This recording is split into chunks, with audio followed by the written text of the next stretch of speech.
This is my Bissell spot vac. These cost just over 200 Australian dollars to buy. This is my Karcher WD3. You can generally find these for under $200. While the Bissell can really only do spot and wet vacuuming, but it does have a built-in sprayer, the Karcher can be used as a normal vac, a blower, wet vac, or set up as a dust extractor, which I'm yet to try.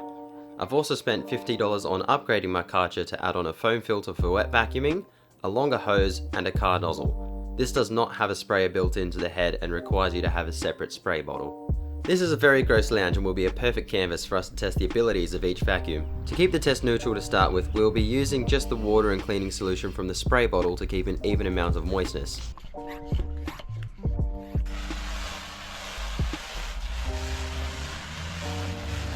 Straight away, a big downside of the Bissell is that there's not really a way to get a longer hose, so the vacuum has to be brought into your working space. The clear head, however, does give you a nice visual on how much and how gross the moisture is that you're picking up. But the real question is will it be doing better or the same as the Karcher, or will the Karcher trump it?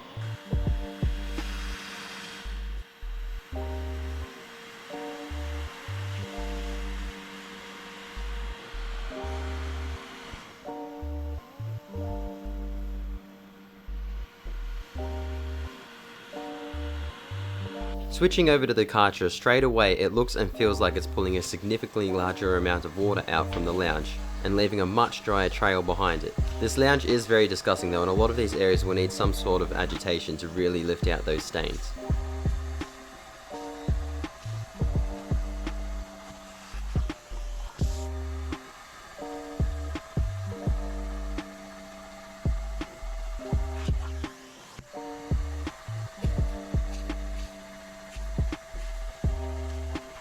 The side by side shows just how much drier the Karcher side is compared to the Bissell, but I want to give the Bissell one more go and use it with its sprayer. I didn't want to let the water soak so far in, so I did the pass while having the sprayer going, and a few follow-up passes to try and pick up the remaining moisture.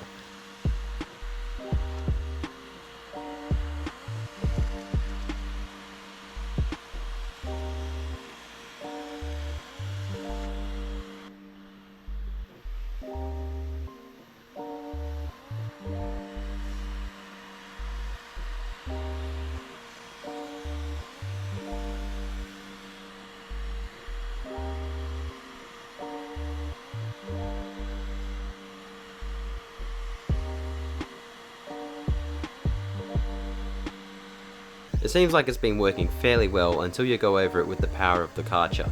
Seeing that there is a clear winner in performance and ease of use of not having to have the cleaner in your work area, I decided to go over the bottom half of this lounge this time with a brush on the end of a drill to try and pick up more of the stains, and here are the results.